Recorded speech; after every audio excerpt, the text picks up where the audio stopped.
On behalf of Florida State University, I'd like to welcome St. Bonaventure University here to the NCAA first and second rounds.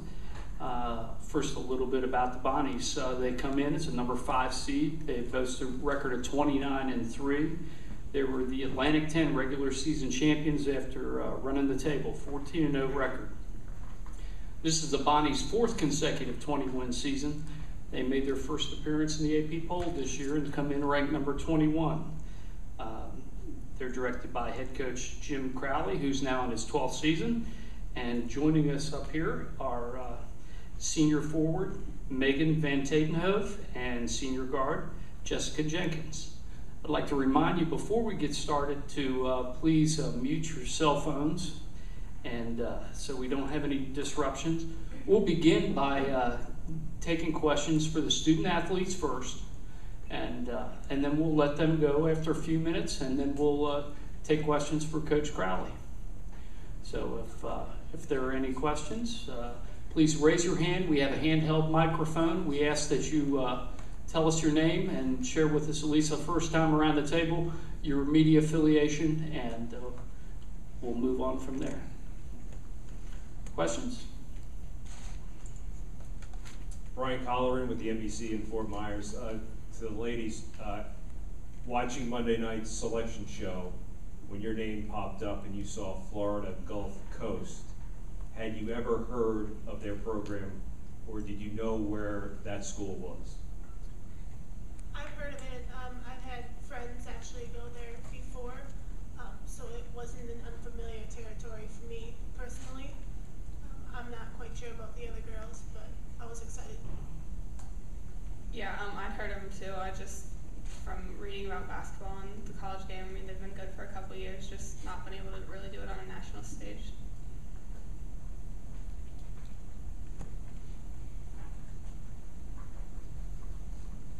Additional questions?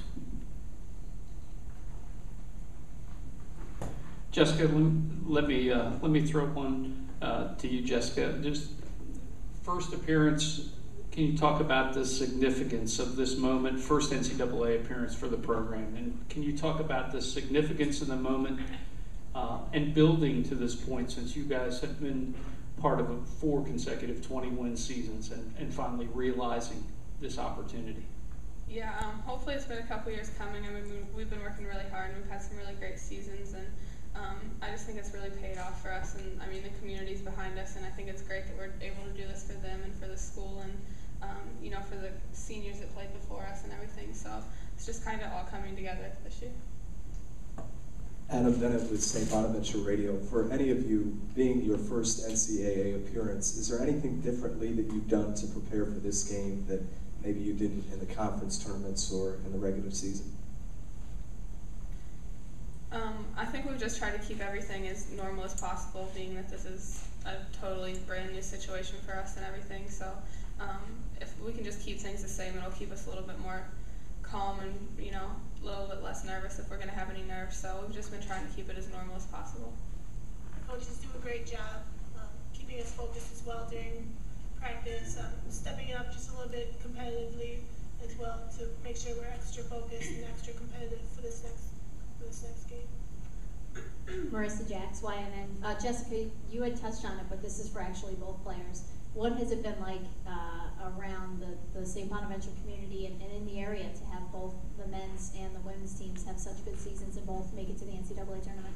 I think it's just been great for the community. I mean, everybody around town knows good basketball and has been really excited this year for both of our programs, and I think that's great. And I mean, when we left and there was just so many people around outside supporting us as we left was just an amazing feeling to know that they're behind us. We just have great support from the community, and we want to do our best to show them, to prove to them that, you know, we have something special, and, you know, it'd be great to come back and, you know, really get that support. No matter what the outcome is, we know that they have our backs. I'm Brent Galstead from the Associated Press. What catches your eye about Florida Gulf Coast? They throw up an awful lot of threes. Can you kind of tell us about your experience over the course of the season trying to defend anybody you may have played that's even similar to them? We defend as a team. We are going to continue to defend how we've defended the whole year, no matter what team we play. Florida Gulf Coast does a great job with their footwork and their threes, and we're going to do our best to take away what we can against them tomorrow. Yeah, I mean, they get a lot of, press for their three-point shooting, and but I think they do other things, really well too. So we're just gonna have to force them into tough shots, but they just have a lot of things that they can do really well.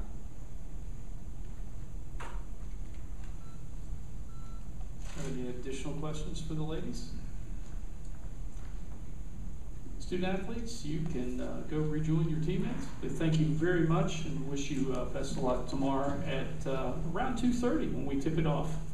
Thank you.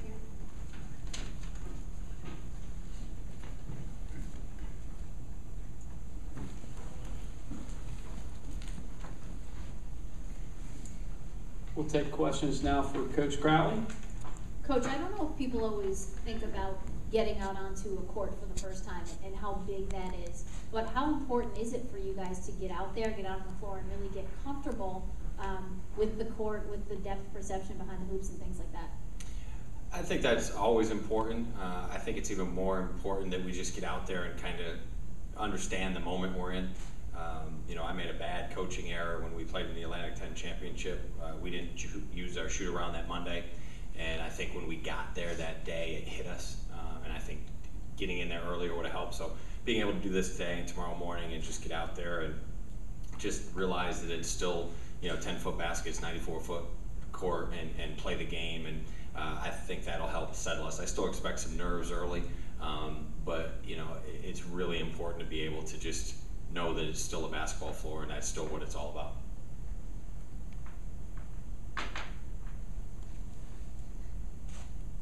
There are only 3 teams in this field that this is their first time making it to an NCAA tournament. You guys are one of them. Florida Gulf Coast is another, and then New Albany was the other. But how unique is that and how much of a comfort, I guess, is it that both teams are kind of going through those same things right now?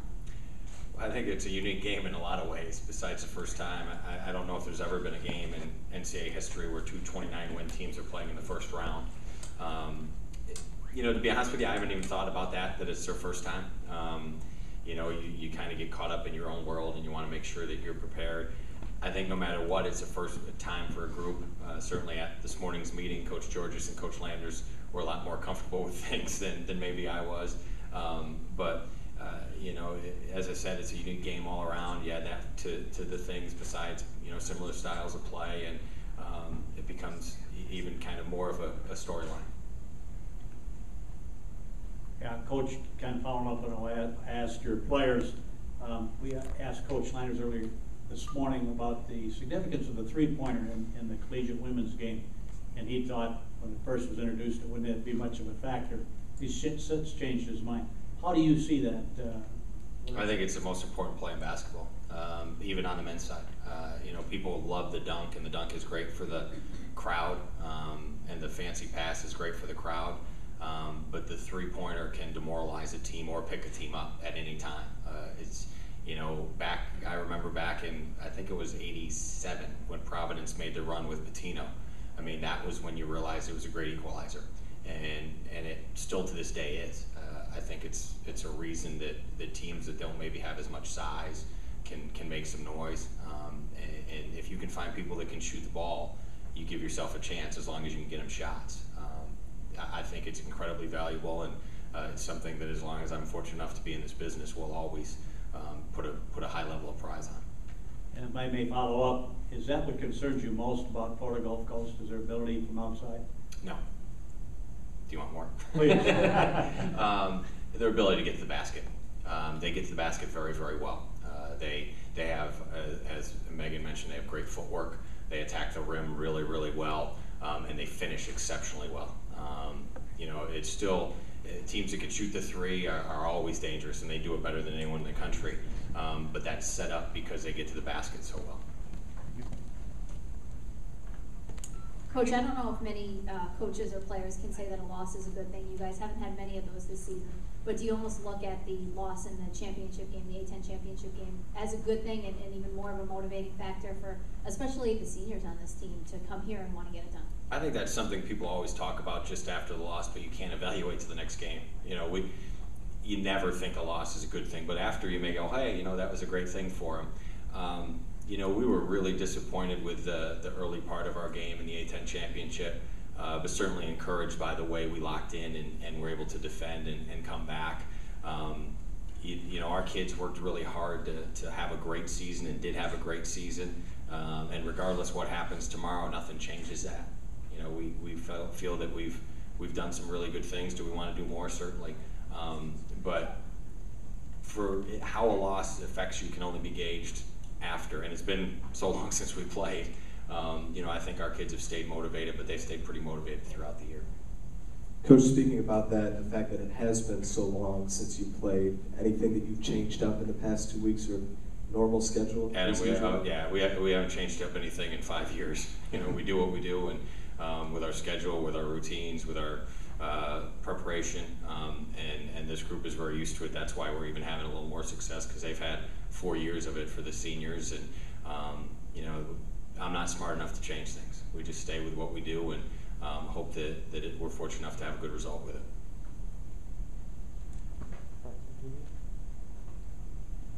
Coach, I'll throw one in your direction. Just the teams match up similarly in terms of ball handling, and you have a guard kind of oriented team, and I look at the numbers, 6th in the nation in 3-point field goal percentage, 7th in turnovers, only 13 and change a game, and then 28.5% against field goal defense against the three-pointer.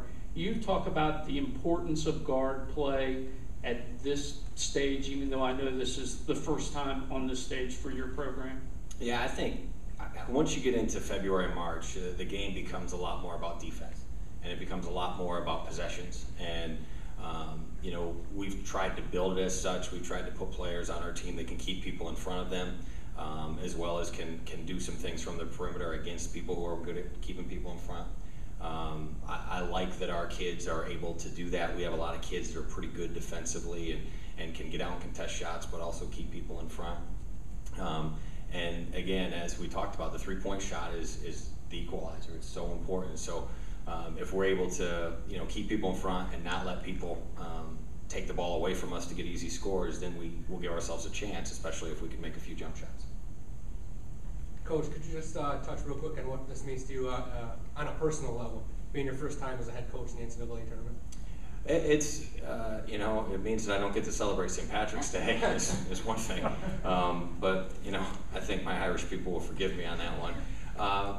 It's been a heck of a run, and it's been a long road to get here, but it means so much to do it with this group who has worked so hard, and to see all the other people from our program enjoying it, the people past in our program, but to have the community and the alums support it the way we do.